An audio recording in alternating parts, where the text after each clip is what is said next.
नमस्कार, मी निशिगंधाची मेजवानी या यूट्यूब चॅनलवर आपल्या सर्वांचे मनापासून स्वागत आहे। पौष्टिक खा आणि स्वस्थ राहा। गोपाळकाला जवळ आला आहे।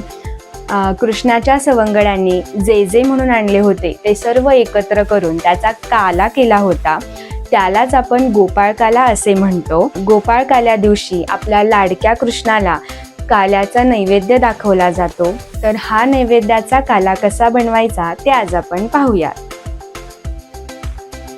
1 वाटी भिजवलेले पोहे, जे आपण कांदा पोह्यासाठी वापरतो ते। 1 वाटी मिक्स लाह्या, यामध्ये मी 3 प्रकारच्या लाह्यांचा वापर केलेला आहे। ज्वारीच्या लाह्या, साळीच्या लाह्या आणि चुरमुरे। तुम्ही तुमच्या आवडीनुसार कोणत्याही एका प्रकाराच्या लाह्यांचा वापर करू शकता। अर्धी वाटी ओल्या खोबऱ्याचा चव, अर्धी वाटी डाळिंबाचे दाणे, 1 बारीक चिरलेली हिरवी मिरची आणि थोडं किसलेलं आलं, 2 चमचे फुटाणे, 2 चमचे शेंगदाणे, कोथिंबीर, चवीनुसार साखर, चवीनुसार मीठ आणि 2 वाट्या दही। हे दही जास्त आंबट नाहीये। सर्वात प्रथम ज्या भांड्यामध्ये आपल्याला काला करायचा आहे त्या भांड्यामध्ये आपण दही काढून घेऊयात।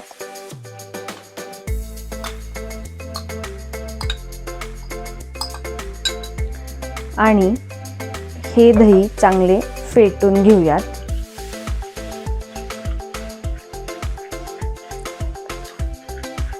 दही चांगले फेटून झाले आहे। आता यामध्ये आपण चवीनुसार मीठ,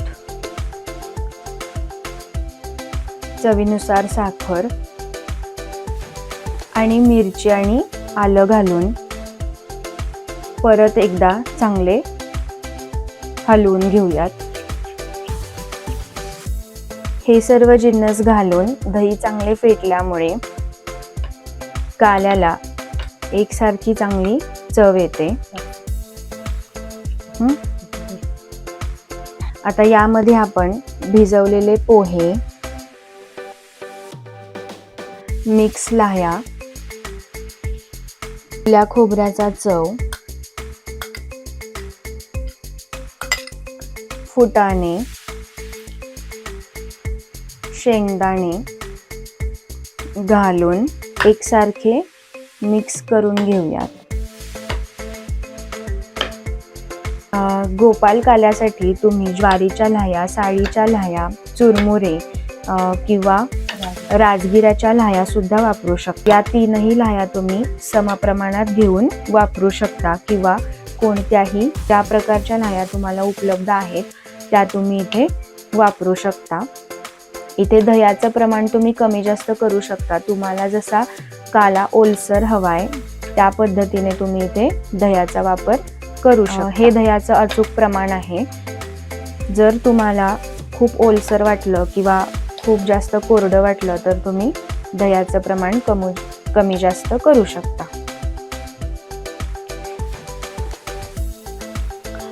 आता यामध्ये आपण डाळिंबाचे दाणे आणि कोथिंबीर घालून परत एकदा चांगले मिक्स करून घेऊयात। तुम्ही ते बघू शकता, डाळिंबाचे दाणे घातल्यामुळे आपला हा काला आहे तो किती सुंदर दिसत आहे।